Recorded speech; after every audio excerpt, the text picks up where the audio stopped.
Bene, buonasera a tutti, benvenuti all'Ateneo Veneto. Devo dire che con molto piacere porto il saluto a questo primo incontro di un corso di storia dell'arte che ormai è una tradizione del nostro Ateneo. Devo dire che è un corso molto amato e molto seguito. Ringrazio gli amici dei musei veneziani che con noi collaborano all'organizzazione di questo ciclo di incontri, in particolare ringrazio Michele Gottardi e ringrazio anche Camillo Tonini per il lavoro e per la fatica che fanno sempre per organizzarlo. Quello di quest'anno è una serie di incontri a tema. L'Ateneo ha voluto ricordare il bicentenario della morte di Canova, tra l'altro morto proprio qui vicino, con una serie di iniziative. Una si è già svolta, è stato un convegno di una giornata, Canova a Venezia, dove si è percorsa praticamente tutta la parte della vita di Canova che ha avuto a che fare con la nostra città. E seguirà un docufilm che si chiamerà Passeggiata Canoviana, in cui si ripercorreranno i posti dove Canova è stato, dove ha lavorato, i luoghi che conservano, e ce ne sono molti, opere dell'artista. Il tutto diventerà, dicevo, un docufilm che verrà fatto non solo in lingua italiana ma anche in altre due lingue, in modo da essere fruibile anche dai nostri connazionali che si trovano all'estero. E infatti è stato patrocinato, e di questo lo ringrazio, dalla Regione del Veneto.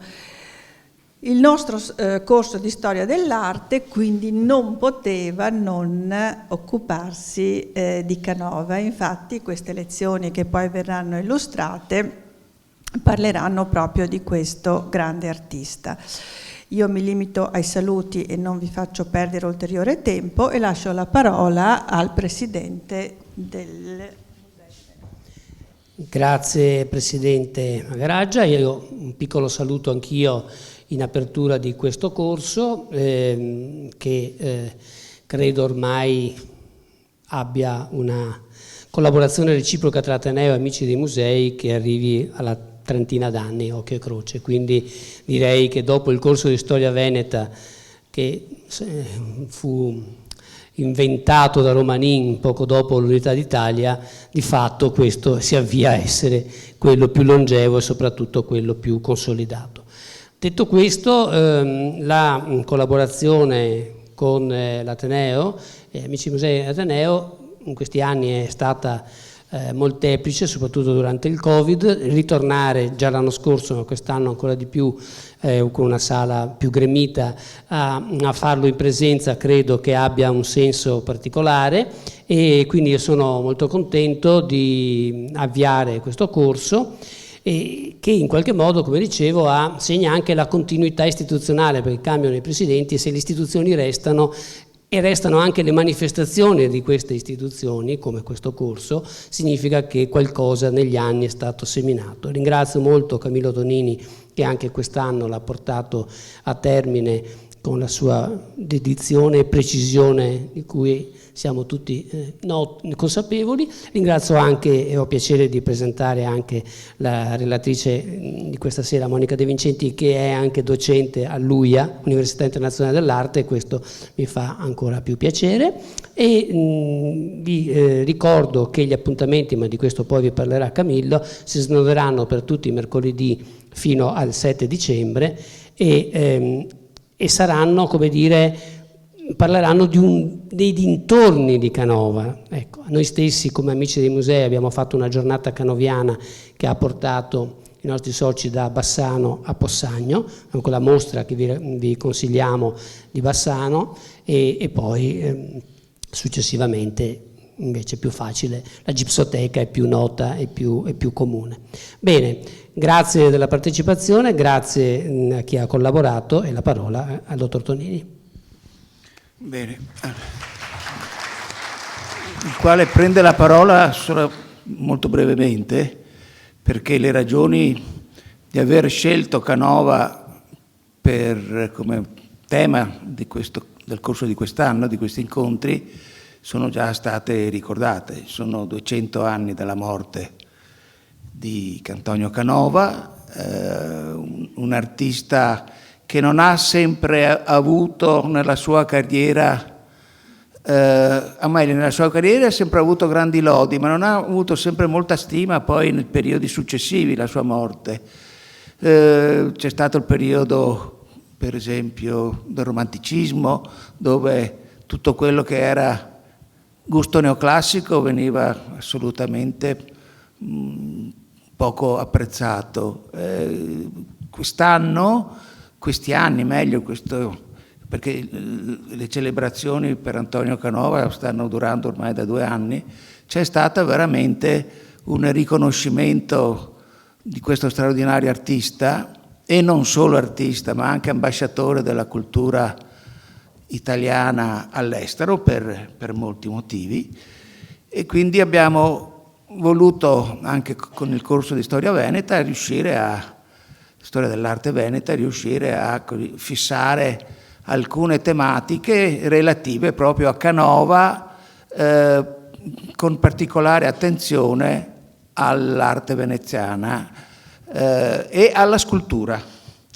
A me fa piacere ripresentare, ogni volta che presento qualche cosa che riguarda la scultura ho sempre molto piacere, perché la scultura per vari motivi è sommato meno considerata anche nelle grandi mostre di pittura.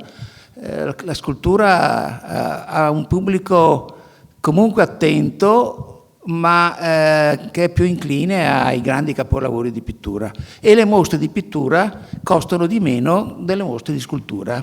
Questo è da dire come cosa, come dire, che è anche un po' la base.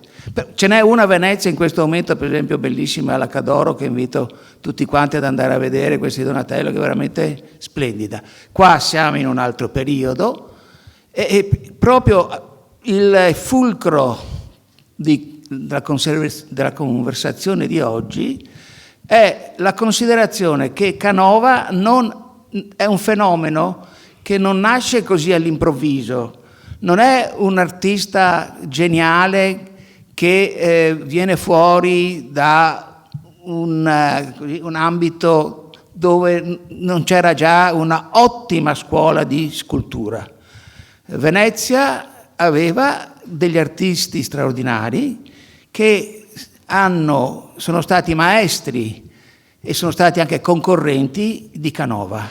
Sono artisti meno noti, che hanno bisogno probabilmente ancora di una diffusione più della loro cultura maggiore, e sulla quale la nostra relatrice Monica De Vincenti ha lavorato da molto tempo.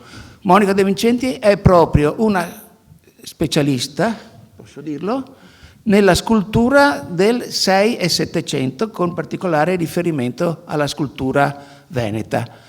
Per questo ha organizzato alcune mostre importanti, ha al proprio attivo una serie di pubblicazioni molto valide, fatte prevalentemente in collaborazione con l'Istituto di Storia dell'Arte della Giorgio Cini, e ha in piedi adesso un lavoro, secondo me molto interessante, che consiste nel censimento di tutte quelle opere scultoree da giardino che ciascuno di noi ha incontrato quando va a vedere le ville venete, o anche dei palazzi importanti. Questi decori scultorei che si trovano nei parchi delle ville veneziane, nelle dimore nobiliari, e che dietro le quali c'è e poi anche naturalmente di tanti monumenti funebri che hanno dietro una schiera di artisti veramente importanti, sui quali Monica De Vincenti ha lavorato da molti anni e sulla quale invito a parlare adesso. Grazie. Grazie. Grazie per la bella presentazione e grazie per l'invito a tenere questa lezione inaugurale. Spero possa interessarvi perché diciamo, è appunto un argomento che non tocca direttamente Canova, ma però ripercorrere l'evoluzione della scultura veneziana e proprio in particolare l'evoluzione della corrente classicista. Su quella ci concentreremo dagli inizi del Settecento sino al trasferimento di Canova a Roma, significa proprio immergersi nell'humus in cui germogliò l'incomparabile genio artistico del Possagnese. Stiamo osservando l'antiporta delle antiche statue greche e romane, una opera fondamentale dell'editoria non soltanto veneziana, dell'editoria del Settecento, che fu pubblicata in 2 volumi a Venezia, uno nel 1740 e uno nel 1743, ed è sono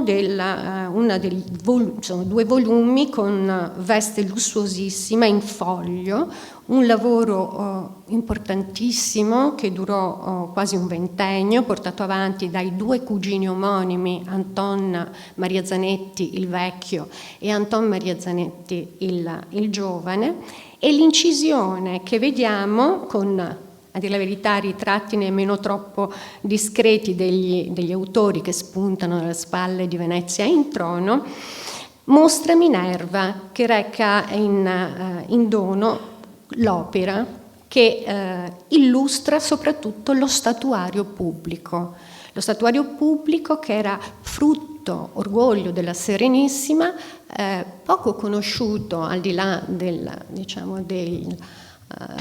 dei curiosi, degli appassionati, e questo statuario pubblico diventa in qualche modo il motivo, il completamento in questa immagine e addirittura la mediazione dell'intera area marciana, complice la veduta del bacino di San Marco che viene offerta da Giambattista Piazzetta e viene incisa dalla migliore allieva di Rosalba Carriera, ovvero Felicita Sartori. I 2 volumi nella storia che tracceremo rappresentano un discrimine tra un primo approccio all'antico, questa sarà la nostra lente, diciamo così, attraverso cui guarderemo questa storia, un primo approccio verso l'antico per superare le bizzarrie barocche e volgersi verso il buon gusto, e un primo approccio ambivalente e non programmatico, ed un secondo approccio invece più consapevole, programmatico, atto proprio a rispondere a quel buon gusto che l'epoca esigeva. Rispetto all'approccio verso per l'appunto l'antico, la statuaria antica, è possibile individuare, seguendo le linee tracciate dagli studi che sono fioriti negli ultimi tempi intorno alla scultura veneziana del Settecento ed alcuni dei suoi protagonisti, 3 fasi di sviluppo. La prima la potremmo definire l'età degli scultori riformati, che giunge al secondo decennio del Settecento, una seconda che è rappresentata dal nuovo corso impresso da Antonio Corradini, e un ultimo atto che si svolge tra bottega tradizionale e Accademia di Belle Arti, che a Venezia nasce, come sapete, tardi rispetto ad altre città come Bologna, come Roma. E questo percorso fatto da artisti che vedremo sempre accompagnati nella loro crescita culturale e artistica da degli intellettuali e dilettanti di caratura europea. Fin dalla fine del Seicento la scultura veneziana respira diciamo così, una crescita internazionale, e questo lo sappiamo dalla testimonianza di Tommaso Temanza, che nel suo Zibaldone, scritto tra il 1738, in 40 anni a partire dal 1738, ci racconta che sul finire appunto del Seicento il re di Francia, Luigi XIV, ordina che fossero inviati a Venezia alcuni modelli di cera delle più insigni statue di Roma, affinché gli scultori veneziani potessero appunto scolpire delle copie, statue sui modelli spedite per portarle a Parigi. Le copie che vediamo in questa immagine dell'Antino del Belvedere, ne vediamo due, quella a sinistra realizzata da Francesco Cabianca, è rimasta qui a Venezia per un colpevole ritardo dello scultore nel consegnare il suo lavoro, e l'altra invece di Giovanni Bonazza, che è stata recapitata e si trova oggi collocata nel Parco di Versailles.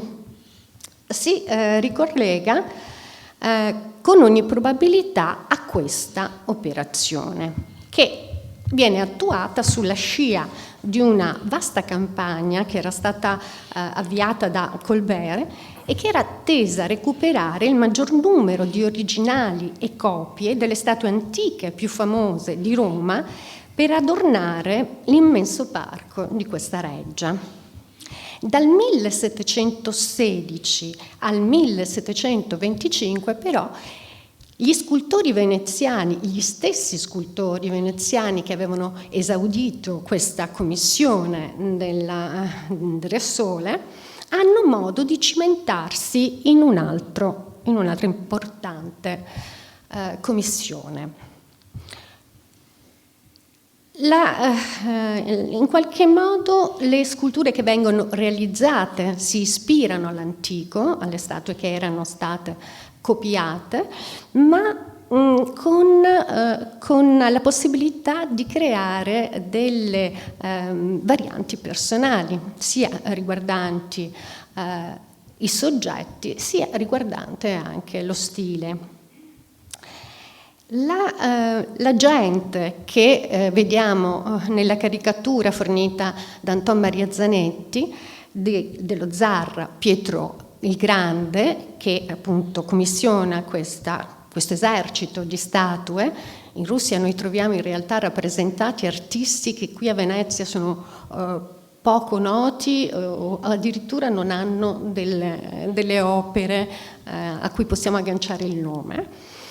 Si chiama Sava Lukic Vladislavich, detto Ragusinski, il Raguseo. Rimane a Venezia per parecchio tempo, si sposa anche con una veneziana, è l'agente dello zar che commissiona, come ho detto, un esercito di statue per conto dello zar, per il giardino d'estate e per altre residenze.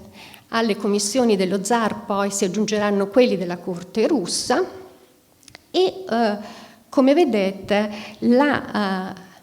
l'impressione nel giardino d'estate è quello di giungere proprio in una galleria della scultura veneziana, molto precisa perché appunto illustra le personalità attive tra il 1716 e il 1725. Entro questi termini cronologici, quindi abbiamo detto tra la fine del Seicento e il 25, si collocano, diciamo così, agiscono gli scultori che vengono detti riformatori, che sono stati detti dalla critica i primi riformatori, i riformatori del buon gusto, che aderiscono alle istanze del rinnovamento, all'avanguardia, che venivano propugnate qui in Veneto da intellettuali come Apostolo Zeno, con la sua Accademia degli Animosi aperta nel 1691, che poi diventa Colonia Arcadica nel 1698, o Bernardo Trevisan, che dal 1703 è effettivamente impegnato nel progetto della Repubblica Letteraria d'Italia di Ludovico Antonio Muratori. Queste idee erano in linea con la ricerca di un ritorno ai modelli del passato, poiché le bizzarrie, per combattere le bizzarrie dell'età barocca, si era individuata la ragione di queste bizzarrie, diciamo così, nell'abbandono appunto dei modelli, dei grandi maestri del passato. Un ritorno al passato che a Venezia acquisisce anche una sfumatura particolare, è un ritorno soprattutto alle glorie del Rinascimento, del Cinquecento in particolare, tant'è che giustamente Wittkower in un suo testo fondamentale di parecchio tempo fa individuava una specifica connotazione nella scultura veneziana che definisce neocinquecentismo. Queste idee trovano questo ritorno, diciamo, al passato, trova l'adesione di architetti come Andrea Musalo, come il suo allievo Andrea Tirali, e vengono soprattutto colte dai committenti più illuminati, più aggiornati. E in quest'epoca la pratica scultorea, che è ancora legata alla bottega, tradizionalmente alla bottega, trova proprio in questo ambiente, in questo contorno, diciamo così, lo stimolo per cambiare radicalmente.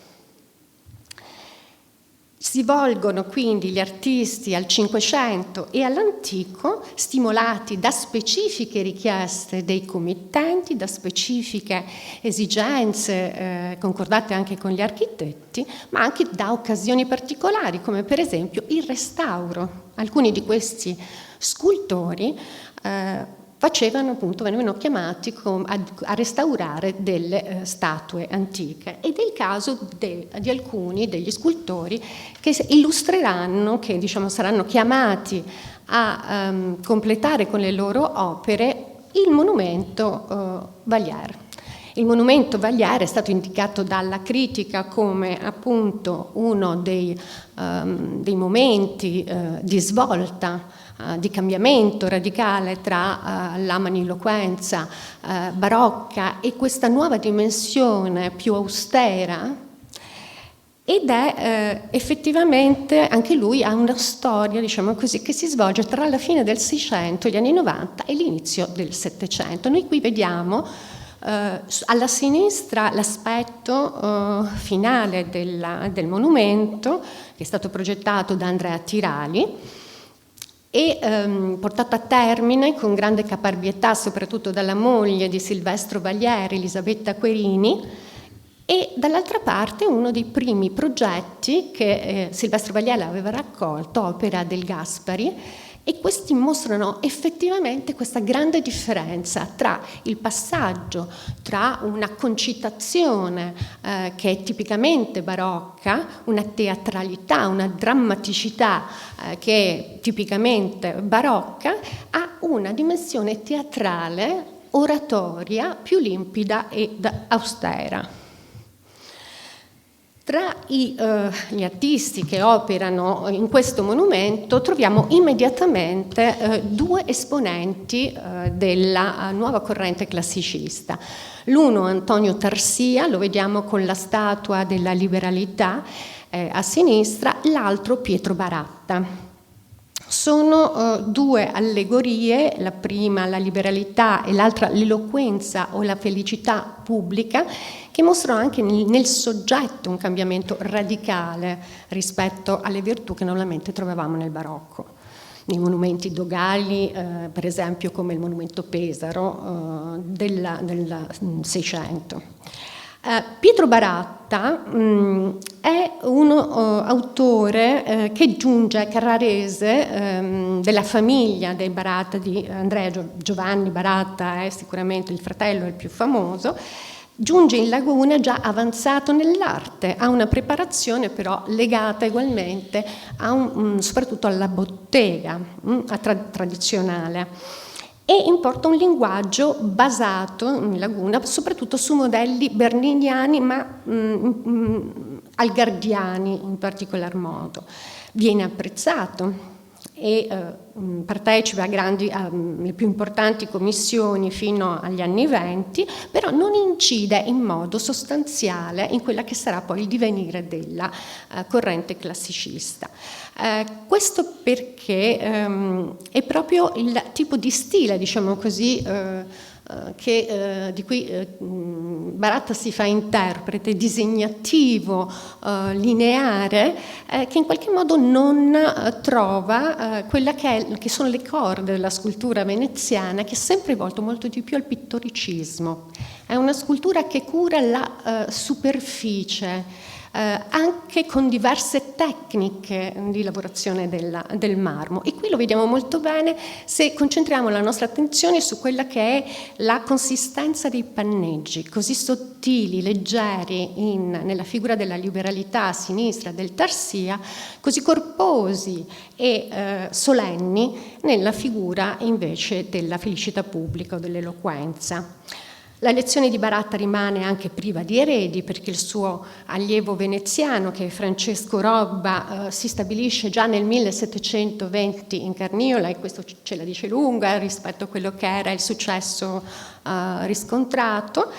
E piuttosto potremmo dire che la presenza di Baratta è importante a Venezia, soprattutto perché fa parte di una strategia che è intrapresa dal fratello più dotato, cioè Giovanni, che trasforma la bottega familiare in una vera e propria impresa moderna, capace di attrarre commissioni da ogni dove, in vari centri italiani, con una sorta, diciamo così, di succursali in vari centri italiani. Teniamo conto del fatto che Venezia era un importantissimo mercato del marmo, quindi attraeva anche artisti. Anche qui la dimensione, diciamo così, europea è data anche da questa diciamo così, dimensione mercantile di centro di smistamento di marmi anche preziosi, e appunto rimane soprattutto la figura di Tarsia come promettente per il futuro. Antonio Tarsia è un veneziano. Inizia come intagliatore in legno. Questo è un tratto curioso. Quasi tutti gli scultori di cui stiamo parlando, prima di scolpire il marmo, sono stati intagliatori. E questo è una cosa caratteristica proprio di questo momento e della scultura veneziana. Questo comporta delle differenze da non sottovalutare per quanto riguarda poi la forma, anche l'atto creativo, ma anche quello, diciamo, stilistico, formale. Dal punto di vista creativo ci rendiamo conto con questa immagine, cerco di farvi comprendere quello che stavamo dicendo prima, ovvero come questi scultori riformatori, con la spinta che abbiamo detto venire dall'esterno, si volgono a selezionare dei modelli del passato. E qui vediamo un bassorilievo che si trova sul basamento del monumento con la raffigurazione della Pace di Antonio Tarsia. Il monumento, le sculture vengono realizzate fondamentalmente tra il 1702 e il 1708. La Pace di Antonio Tarsia, l'allegoria della pace, così come il monumento, si ispira al Cinquecento veneziano. E da una parte richiama i modelli illustri, la Pace di Danese Cattaneo del monumento vicino, nella stessa chiesa e vicino al Valier, il monumento Loredan, e dall'altra parte Jacopo Sansovino, la pace della loggetta del campanile di San Marco. Ma come vedete l'accento è posto sulla grazia. La grazia, la naturalezza, la dolcezza e la pittoricità è una qualità che veniva particolarmente apprezzata in questo autore. È il maestro, tra l'altro, questo autore, di Antonio Corradini, che sarà, come abbiamo detto, proprio incarna un'altra fase del progresso e dello sviluppo della scultura classicista.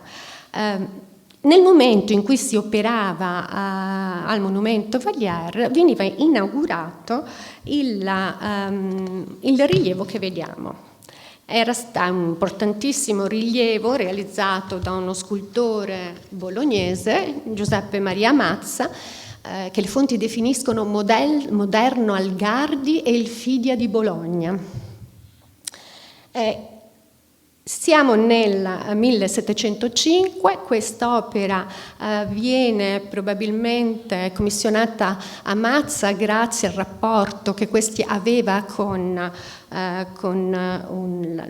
particolare con Orazio Correggio, che era connesso con la chiesa di San Clemente in Isola, e si tratta di un'opera, un'adorazione dei magi in bronzo di dimensioni notevoli, che verrà celebrata con componimenti poetici e diventerà immediatamente un'opera importantissima, fondamentale, piacerà moltissimo, e Mazza diventerà uno scultore di riferimento per la committenza veneziana. Mazza è sicuramente più importante di Baratta, perché la sua opera e anche il suo essere scultore si differenzia completamente da quella che era il portato, diciamo così, di Baratta. Mazza ha una formazione diversa rispetto sia a Baratta che agli scultori veneziani e sviluppata non soltanto nella bottega paterna. Il padre Camillo era scultore e opera a Venezia e a Padova, il fratello Giambattista risiede stabilmente qui a Venezia, Mazza a confidenza ama Venezia, viaggia e viene spesso a studiare, a vedere le opere qui a Venezia, però si forma in contatto con i pittori.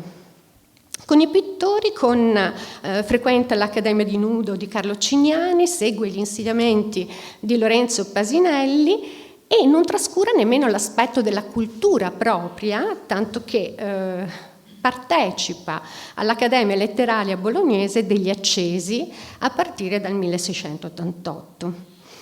I legami di Mazza con l'ambiente artistico e culturale della città sono quindi fin dalla formazione, e ha come amici anche dei pittori che saranno attivi a Venezia e saranno personaggi importanti sia nelle figure anche di intermediazione tra l'ambiente bolognese, artistico bolognese e quello veneziano, come Marchesini, Pellegrini e soprattutto Balestra, amici diciamo fraterni di Mazza. Tra i committenti di Mazza invece abbiamo nobili come i Widman, come Correggio appunto, come Stefano Conti, come i Manin e il procuratore Foscarini. L'esposizione di questo rilievo impressiona sicuramente gli artisti veneziani, che ritrovano quella loro, diciamo, naturale propensione per la pittoricità, per questa dolcezza, la simmetria, l'ordine, l'armonia che questo rilievo emanava, attraeva e attrae molti artisti, tra cui appunto in particolar modo Antonio Tarsia, Giuseppe Torretti e influenza anche il Baratta. Questo lo vediamo in un contesto sempre del primo Settecento che riguarda la piccola scultura. A Venezia fin dal Seicento ha una produzione di piccola scultura da collezione di marmo che non riscontriamo in nessun altro luogo. Quella che vediamo è la Venere con Cupido che Mazza fornisce probabilmente a Orazio Correggio in un primo momento, ma poi nel 1705 Correggio muore e l'opera viene acquisita da Ludovico Manin, che crea una vera e propria galleria di sculture moderne distese. Il destino di questa scultura ci è ignota, ci rimane solamente questa incisione che appare nella rivista, perché appunto nella gazzetta in cui viene pubblicata, e abbiamo invece, sono aggiunte altre sculture che facevano parte di questo gruppo, tra cui il Bacco e Satirello di Antonio Tarsia. Il Bacco di Tarsia è da un punto di vista economico, è la seconda scultura più costosa dell'insieme della collezione Manin.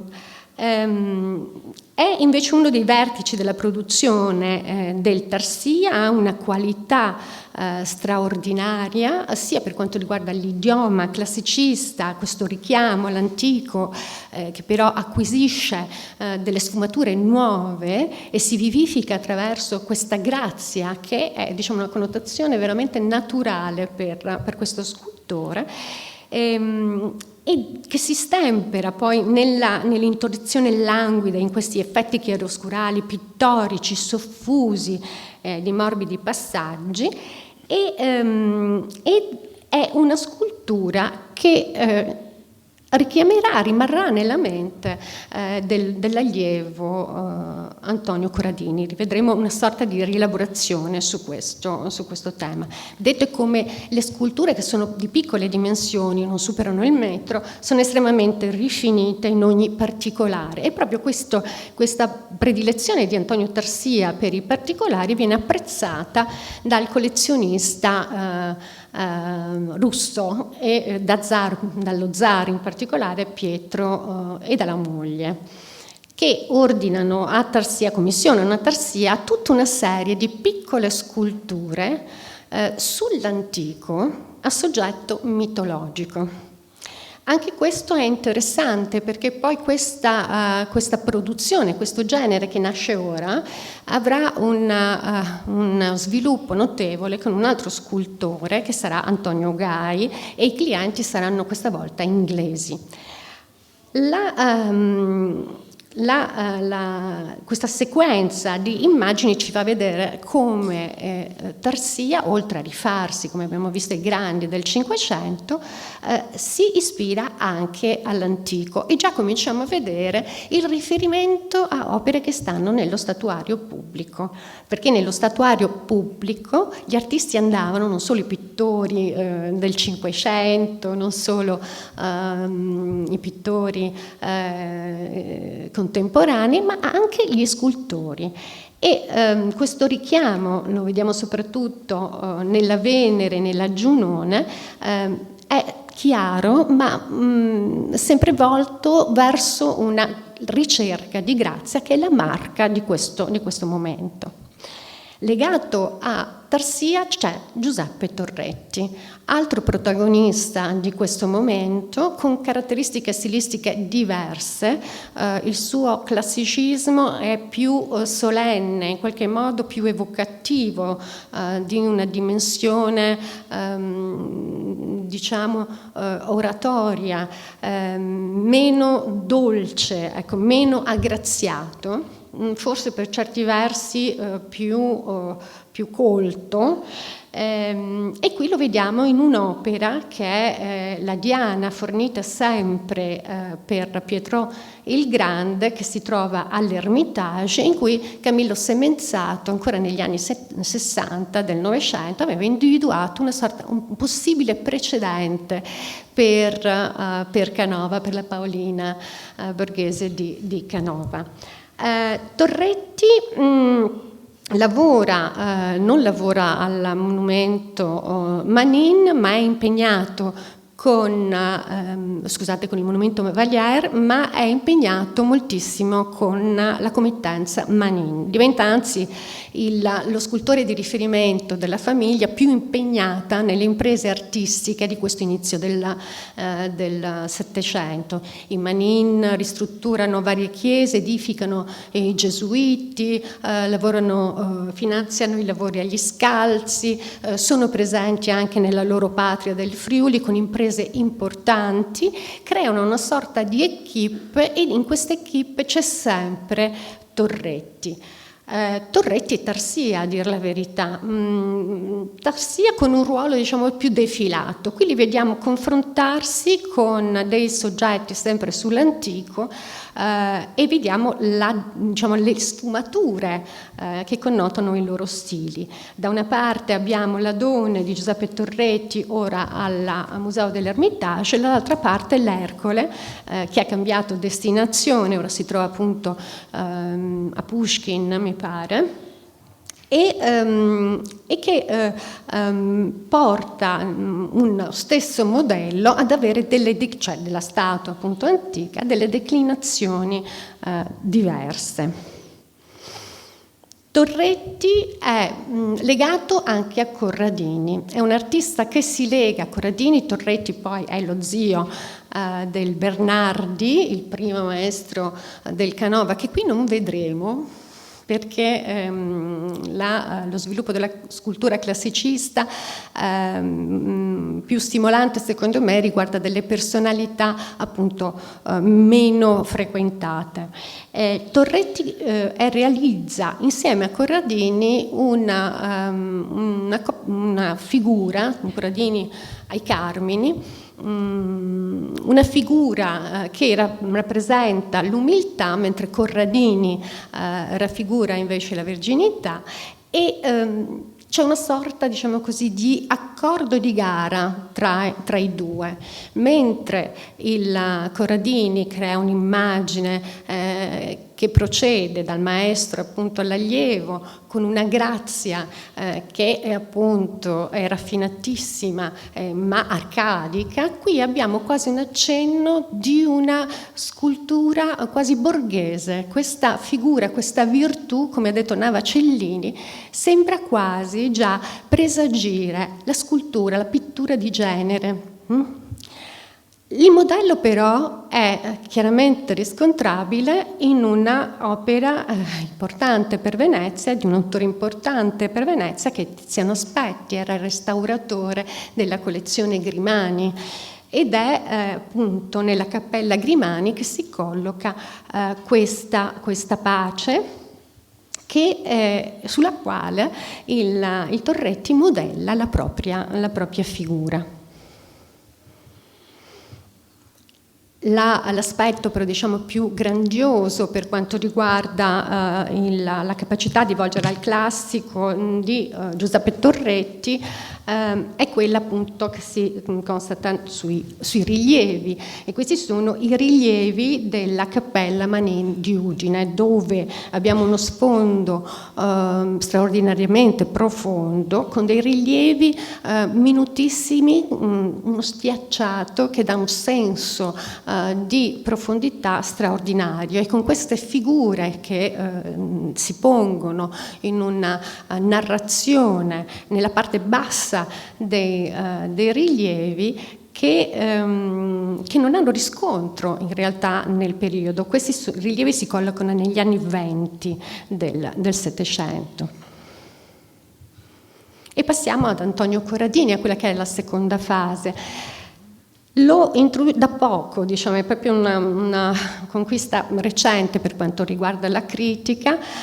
Si è individuato tra i giovani artisti che sono presenti in questa scuola del nudo realizzata da Tiepolo tra il 1716 e il 1718, si è individuato uno scultore.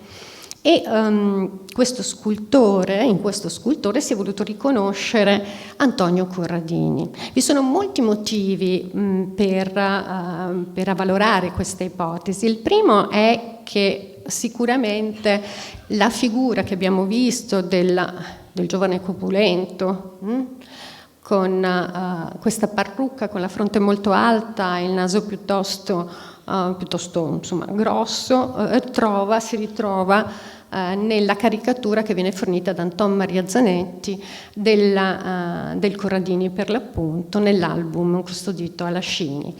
Dall'altra noi abbiamo tutta una serie di indizi che sono stati rilevati estremamente stimolanti di un rapporto con lo Zanetti che rimane però, come un po' tutte le cose che riguardano Zanetti, nell'aria, così poco definito. È un uomo, come è stato definito appunto nella bellissima mostra che è stata dedicata proprio dai musei civici veneziani, l'uomo nell'ombra. Zanetti frequentava il clan Zanetti nella sua formazione insieme con Rosalba e il Balestra nel disegno, in questa passione che lo coinvolse fin da giovanissimo, che era la sua vocazione, insomma. Nelle teste, nelle 12 teste e figure disegnate che vengono pubblicate, che vengono dedicate a Med, che è appunto amico di Zanetti, in una data imprecisata, si trova una figura un profilo di giovane donna che la critica non è riuscita a inserire, diciamo così, tra i richiami che ci sono invece nelle altre incisioni che riguardano il Balestra. Questa immagine però trova straordinariamente un collegamento con le figure femminili che Corradini fa tra il 16 e i primi anni 20. Questa che vediamo è una graziosissima allegoria della ricchezza che si trova nel Bode-Museum di Berlino, una piccola scultura anche questa. Altri riferimenti che riguardano la pittura, cioè la diversa insomma, fonte di ispirazione di Corradini, riguardano anche proprio quella che è la sua figura, che marca, diciamo, proprio la fama di questo scultore particolare, che è la figura velata. La figura velata è la prima, noi stiamo vedendo la prima che viene realizzata e che viene esposta in piazza San Marco nel 1717 ed è oggetto di una lettera di appunto Balestra che la indica come cosa mai vista al Gaburri, parlando di questo scultore quando l'amico gli aveva appena parlato del suo protetto, lo scultore Agostino Cornacchini, che si era formato appunto nell'accademia con lo studio del disegno, del nudo, eccetera. La figura, diciamo, di Corradini quindi assume in qualche modo la connotazione, vuole, diciamo così, assumere una connotazione diversa e emanciparsi rispetto alla preparazione degli altri scultori, e lo fa in un momento in cui è presente di nuovo Mazza. Nel 1716 fino al 1717 Mazza sarà presente, il figlio di Bologna, sarà presente a Venezia e sarà anche nella commissione per il monumento Schulenburg un competitore di Corradini.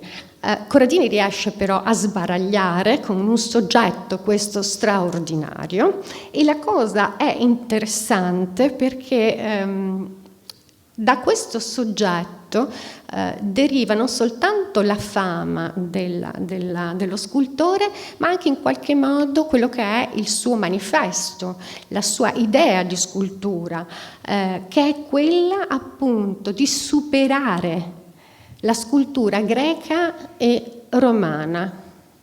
Qualcosa che non avevano fatto nemmeno gli scultori greci romani, un velo che ricopre il volto, ma che è trasparente. E questo viene riconosciuto dai contemporanei, tant'è che appunto nel magazzino italiano di Istruzione e Piacere, 1752, anno della morte del Corradini, leggiamo proprio: l'artista è il primo che abbia avuto l'invidiabile piacere di aver superato gli antichi celebri e scultori greci e romani. L'essere il primo poi è sottolineato dal nome che viene scelto nel momento in cui negli anni 40, trasferitosi a Roma, Corradini entra nell'Arcadia e il nome come pastore sarà Prometeo Tritoniano. Prometeo è il primo scultore, colui che per primo ha modellato. E quindi l'ambizione di questo scultore, giovane e intraprendente, matura fin da subito ed è accompagnato infatti da una sorta di battage, di strategia. Ogni sua opera, abbiamo parlato dell'esposizione della religione cristiana, la prima figura velata che viene presentata dei Manin in piazza San Marco, ma ve ne sono altre che accompagnano tutte le opere che vengono realizzate da Corradini che hanno una destinazione all'estero, committenze internazionali, quelle realizzate per lo zar, quelle realizzate per Augusto Forni il secondo e così via, vengono accompagnate da degli articoli che compaiono nelle gazzette, non soltanto quelle italiane, ma addirittura nella Gazzetta di Lisboa. Quindi una sorta di strategia che riguarda un artista che evidentemente aveva trovato anche un assetto, cioè un sostegno da parte non soltanto dei pittori, ma anche di intellettuali e mediatori, come era appunto Anton Maria Zanetti.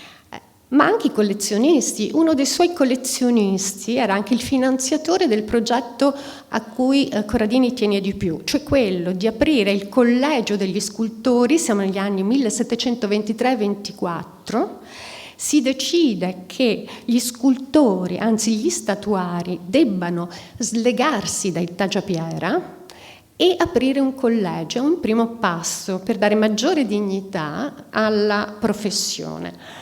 Ma vi è anche il progetto di aprire già un'accademia di belle arti. I documenti che sono stati analizzati dagli storici di valore come Piero Del Negro hanno determinato la presenza di un insieme di persone che agiscono dietro gli artisti che avanzano la proposta sulla base del testo estremamente complesso e anche della capacità di individuare, della visione, diciamo così, politica che sta dietro all'individuazione dell'Accademia come possibilità per Venezia di rilanciare la sua immagine ma anche la sua economia. Ed è estremamente interessante vedere come dietro il Corradini, insomma, gli scultori sono coloro che avanzano, tant'è che pittori nel documento viene dopo e addirittura architettura viene aggiunto successivamente. Sono appunto sostenuti da intellettuali. Del Negro ipotizza che il ghostwriter di questo testo sia Anton Maria Zanetti, per esempio. Io credo con lui, sono abbastanza convinta che abbia ragione per tutta una serie di motivi. Poi sono coinvolti dei nobili come Lorenzo Tiepolo e dei collezionisti come Zaccaria Sagredo. Per Zaccaria Sagredo Corradini realizza un'altra velata, come vedete questa, probabilmente adesso si trova al Louvre, forse è individuabile come quella appunto realizzata per Zaccaria Sagredo, che vede Montesquieu nel 1728 a casa di Zaccaria per l'appunto, e poi altre due statue. Ci rimane solamente questa che è l'Adone, una scultura che ha riscosso, insomma è stata abbastanza sotto i riflettori qualche anno fa, almeno per quanto riguarda gli specialisti, perché appunto è stata venduta nel mercato internazionale, è arrivata in America, però non si era notato al momento, diciamo così, la sua importante origine, cioè la collezione appunto da Zaccaria Sagredo. A questa scultura se ne accompagnava un'altra che raffigurava una Venere. Questa immagine, questo giovane abbandonato, sensualissimo, estremamente naturale da un verso e poetico dall'altro, idealizzato in qualche modo, colpisce, come ho detto, Montesquieu, ma non solo. Altri visitatori della collezione rimangono colpiti, e rimarrà colpito anche Canova, perché se ci fate caso anche questa immagine con il cane che con il muso del cane che sbuca da quel drappo, ricorda una scultura di Canova ben precisa, che è l'Endymione. La pittura, abbiamo detto, fa la differenza, quindi il richiamo per Corradini all'antico è solo un qualche cosa che veramente è un pretesto che bisogna superare. La grazia, l'eleganza, la raffinatezza della lavorazione, la leggerezza e soprattutto la sfida la fa con la pittura. E in particolar modo questi gruppi che vediamo, che ora si trovano collocati in musei diversi, ma che facevano parte di un gruppo unico che era stato realizzato per un nobile romano, in realtà un monsignore, che era stato Pietro Gabrieli, poco noto, qui in Veneto molto noto invece per gli studi romani, che fugge al carcere dove doveva passare la sua vita, evade, nel 1708 arriva a Venezia, viene protetto dalle famiglie importanti, si stabilisce qui la sua casa, deve rimanere naturalmente un po' nascosto, ma commissiona opere a pittori come Sebastiano Ricci, appunto il Pellegrini, per il suo palazzo romano, che continuerà a decorare. A Corradini commissiona dei gruppi negli anni *20* che marcano un cambiamento, un salto di qualità molto alto nella storia, insomma, diciamo nello stile di Corradini, e che vengono subito venduti ad Augusto di Sassonia, e questo Augusto II, attraverso Leplat, il barone Leplat, che arriva a Venezia, li vede, li compra per una cifra molto, molto importante e li porta a Dresda. Poi a Dresda nell'Ottocento vengono venduti, prendono strade diverse. Questo è finito al Victoria and Albert Museum, quest'altro invece è rimasto a destra. Ed è tra le poche sculture che sono rimaste in loco. Qui vediamo dei collegamenti molto precisi con dei dipinti. Nel primo caso abbiamo visto il Balestra, in questo caso vediamo invece il Dorigny, con un dipinto che probabilmente si trovava in collezione Zenobio, e nel 1716 viene datato da Marinelli, che l'ha attribuito per l'appunto, che ha degli elementi nella composizione di straordinaria coincidenza con il gruppo, sia nell'effetto sia proprio nel focus, no? Molto particolare delle grazie giunoniche di questa Deianira. E poi altri gruppi come questo, che sono programmatici, la verità che sostiene la scultura, che ora si trova nel castello di Ferrier, a Ferrier-en-Brie, in Francia. Ma Corradini viene chiamato anche per restaurare negli anni '20, quindi l'antico sembra rimanere un po' sullo sfondo, in realtà Corradini ha una preparazione straordinaria per quanto riguarda invece proprio la conoscenza degli stili delle scuole. Lo dimostrano le relazioni che fornisce appunto ai provveditori nel momento in cui viene chiamato per restaurare le sculture di Palazzo Ducale. Riesce ad analizzare le varie scuole, le varie cronologie, ed è colui che corregge l'errore in cui era in corso addirittura il Vasari, dà all'Arrizzo l'Adamo, l'Eve e anche il Guerriero. Quindi una conoscenza, diciamo così, molto precisa.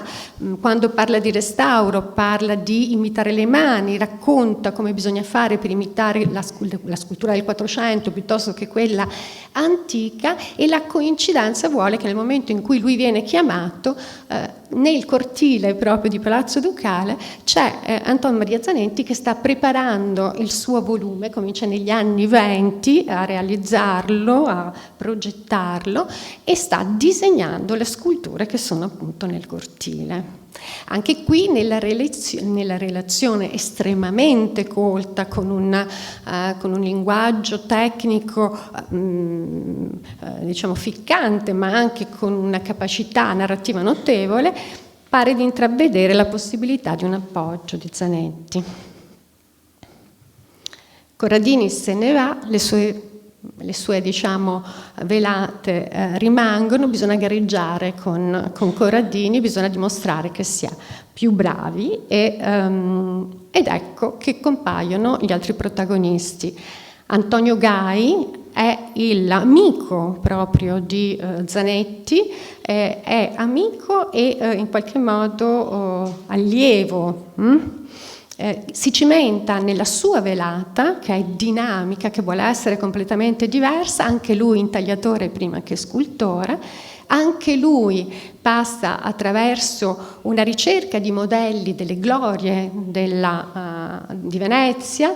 Il suo San Sebastiano di Vascon di Carbonera è tratto e modellato sul San Sebastiano della chiesa di San Salvador di Alessandro Vittoria, e qui vediamo una testimonianza della sua amicizia con Zanetti, che risale sicuramente agli anni 30. Qui lo vediamo citato, non c'è lo scultore nell'immagine, però viene citato nella scritta. Quello che vediamo, Anton Maria Zanetti, che capita un acquazzone, si trova immerso nelle acque nell'acqua alta delle campagne, siamo a Gambarare, e deve tirar su la sua giacca, mettere sotto il braccio il tricorno per non finire appunto per terra e a negare. Ed è richiamato Antonio Gai. Antonio Maria Zanetti lo ritroviamo come mediatore di quella che è l'opera più importante, almeno più celebre, di Antonio Gai, che sono appunto i cancelli della loggetta del campanile di San Marco. Mediatore, ma anche colui che nel contratto definisce quello che sarà il compenso per lo scultore. Ed è anche colui che probabilmente spinge Gai a realizzare un nuovo genere, che abbiamo visto già con Antonio Tarsia, le sculture sull'antico, le piccole sculture sull'antico. Ma qui l'antico acquisisce un altro tono, è più colto. Queste due sculture si trovano nello stesso luogo dove c'era il gruppo di Corradini che abbiamo visto prima, cioè lo Château des Ferriers, la collezione era Rothschild se non sbaglio. Qui abbiamo un rapporto diretto con la statuaria del Museo Pubblico Veneziano, quindi con la collezione pubblica di statuaria e con i due volumi che avevamo nominato all'inizio. Queste immagini che vedete sono appunto le sculture dello statuario. La Musa, che si rifà all'Agrippina da una parte e a Ligia, e questa inedita Flora che si rifà appunto a una sacerdotessa. Il panneggio sottilissimo richiama ancora il Corradini, il richiamo dell'antico però si fa molto più colto, più formale, più raffinato. L'antico viene elaborato, in questo caso stiamo vedendo due sculture che sono molto simili, l'una raffigura l'allegoria della scultura, quella a sinistra, mentre quella a destra è l'allegoria della pittura. Sono due sculture realizzate per due committenti importantissimi, l'uno è il conte Carl Gustav Tessin e dall'altra parte invece Pietro Grimani.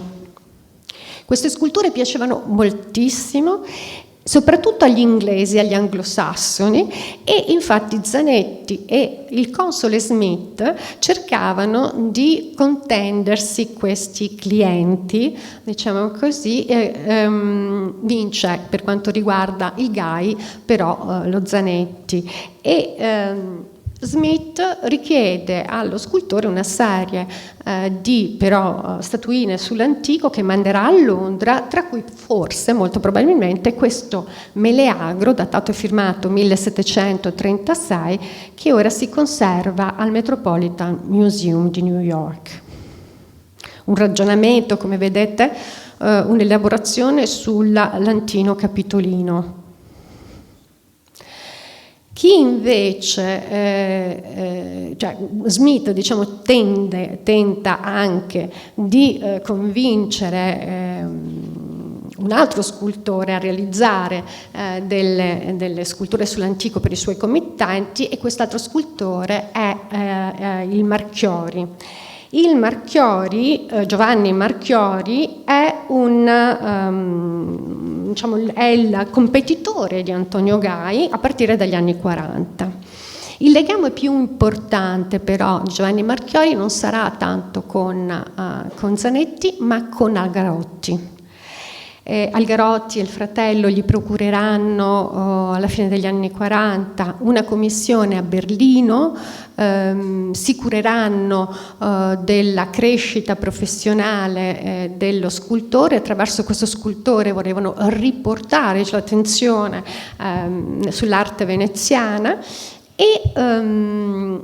e vira l'antico di Marchiori verso quelle che sono le preferenze appunto di Algarotti, cioè verso la scultura greca. Quella che vediamo è il bozzetto in terracotta che ci rimane della Pomona, che è stata realizzata per lo Smith, e sappiamo che è stata realizzata dallo Smith perché possediamo dei disegni che non sono autografi di Marchiori, ma che ritraggono varie sue opere, fortunatamente con l'indicazione della collocazione e anche la data, e dall'altra parte invece vediamo la musa, sempre in un disegno, la musa greca che ornava il palazzo degli Algarotti qui a Venezia. Il richiamo Marchiori è soprattutto anche lui intagliatore. Le sue opere più famose in legno sono appunto i rilievi con gli episodi della vita di San Rocco della Scuola Grande di San Rocco, il suo esordio con la scultura di marmo è questo, le due figure che si trovano in controfacciata di San Rocco, che sono il Davide e la Santa Cecilia. La Santa Cecilia ugualmente dalla critica è stata indicata come un'opera che sicuramente ha attratto l'attenzione di Antonio Canova. Sono opere queste, come potete vedere, estremamente composte, nitide, eppure originali, spiritose, così come veniva anche definito dallo stesso Algarotti, con uno spirito che ritroviamo con questo turbante veramente straordinario del Davide.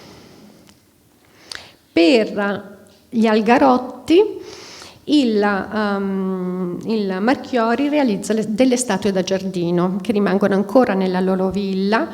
Purtroppo l'Apollo, come vedete, è in uno stato lacunoso, precario, e però è richiamato in quella che era la sua composizione originale dal disegno.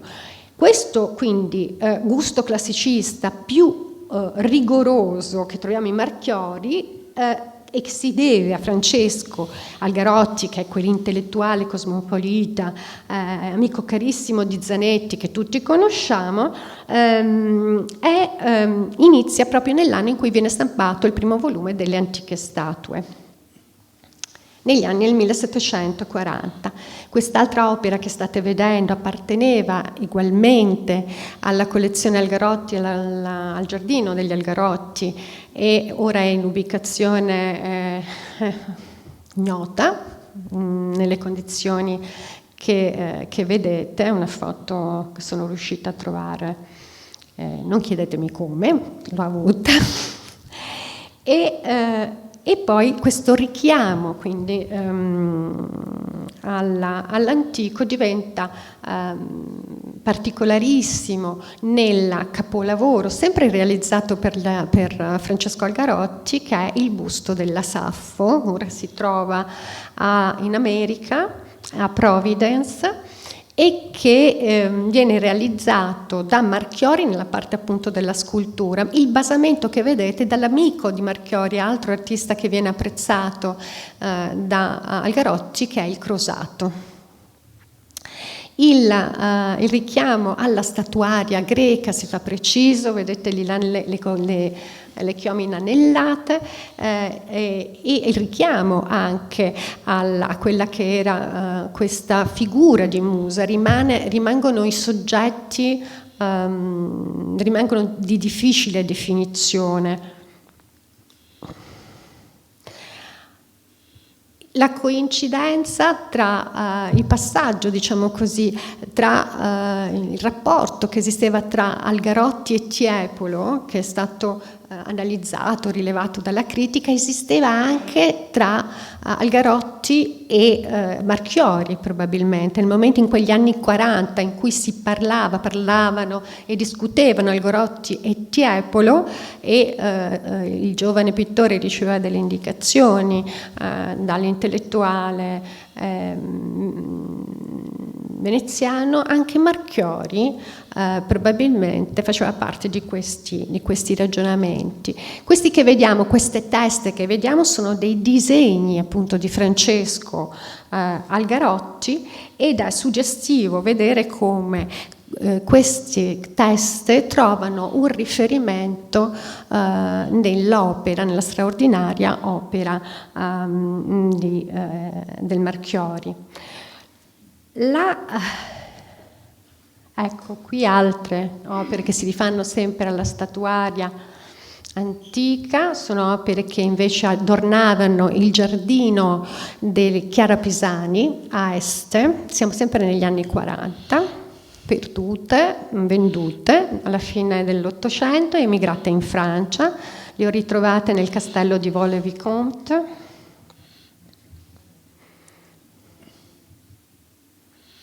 Anche qui vedete la testa del sacerdote con l'acconciatura che ripropone il modello delle ciocche inanellate di Saffo e della Pomona. Ha questo suggestivo parallelo negli studi grafici che raffigurano mascheroni, profili maschili, mulibri, che risalgono al 1744 e che visualizzano quelle che erano le idee e le teorie che Algarotti andava elaborando e discutendo anche con Giambattista Tiepolo. Questi disegni sono stati riconosciuti come i frammenti di un dialogo culturale che veniva intrattenuto con il pittore, io penso anche con lo scultore, perché Algarotti amava interferire con la dimensione creativa dei suoi artisti. E viene in mente allora un brano del saggio sopra la pittura di Algarotti del 1774 che riecheggia quelli che erano i contenuti intercorsi in queste conversazioni, che riguardano l'importanza di studiare le sculture greche, che per l'intellettuale erano ancora un esempio non solo di giusta simmetria, ma di grandiosità nelle parti, di decoro, di contrasto nelle abitudini, di nobiltà di carattere. Il 2 gennaio del 1778, questa è una delle ultime opere realizzate da Marchiori, una testa ideale, che è posseduta, priva però dell'originale basamento ligneo che vediamo nella foto d'epoca, dal Museo Civico di Treviso. Il 2 gennaio del 1778 Giovanni Marchiori moriva e ne viene data la notizia nell'antologia romana, che ebbe a definirlo uno dei migliori artefici del presente secolo per il disegno, i paneggiamenti e la delicatezza del scalpello. L'anno dopo, il giovane Canova licenziava il gruppo di Daedalo e Icaro, ammirato dal pubblico veneziano durante la festa dell'Ascensione, e si apprestava a lasciare la laguna alla volta di Roma, portando con sé un bagaglio di insegnamenti, ricordi e suggestioni da cui non smise mai di attingere. Grazie. Grazie Monica, perché questa è stata una vera lezione, molto dotta, dalla quale penso che ciascuno di noi abbia tratto interesse e stimolo, perché sono stati citati moltissimi artisti. Abbiamo visto anche delle opere straordinarie che tra l'altro fanno capire la differenza con quelle che verranno appunto con Canova, no? Sono cose molto differenti. Rimane la maestria che c'era comunque in questi artisti, e nella quantità di opere di artisti che si sono dedicati alla scultura, e di come questa scultura veneziana fosse così diffusa all'estero, perché richiesta dalle migliori corti lontanissime.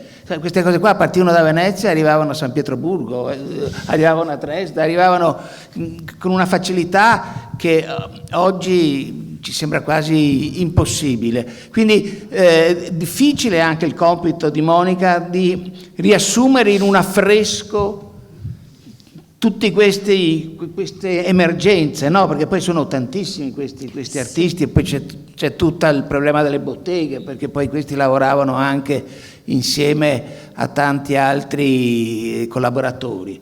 Quindi veramente questa lezione, perché è stata una vera lezione, è prodroma a quello che poi è il proseguimento del corso, che prosegue invece la prossima volta col professor Stringa, immergendosi nella realtà veneziana con opere e luoghi dove Canova invece dove Canova è vissuto e ha operato qui a Venezia. La lezione che avete sentito oggi, come tutte quante le altre 4, è reperibile su YouTube e in internet perché è stata registrata, e quindi vi pregherei anche, prima di uscire, di ritirare il volantino dove avete il programma completo con gli interventi dei prossimi oratori. Io vi saluto e ci vediamo mercoledì prossimo. Grazie.